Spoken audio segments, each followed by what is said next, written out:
Mais je voudrais aussi attirer l'attention sur la situation des parents qui n'ont pas la possibilité de mettre les enfants dans les lycées français.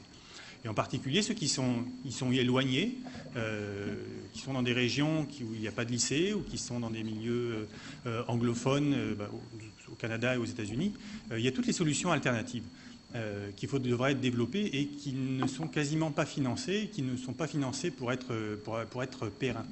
Donc il y a les solutions de CNED, il y a les solutions FLAM.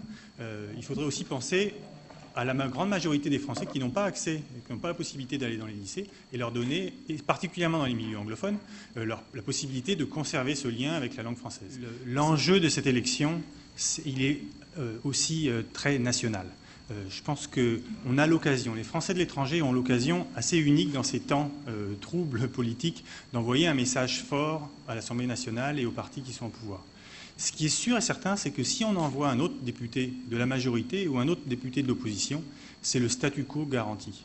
On a l'opportunité de participer à la diversification des représentations de l'Assemblée nationale, à la fois de leur couleur politique et aussi d'envoyer à l'Assemblée nationale quelqu'un qui est issu de notre territoire, issu de la première circonscription.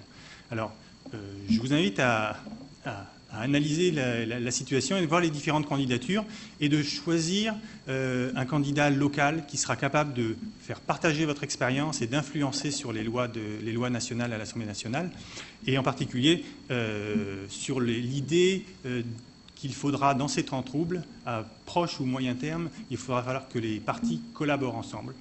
Et c'est la raison pour laquelle je pense qu'envoyer un candidat du Parti démocrate est la solution à cette élection. Merci.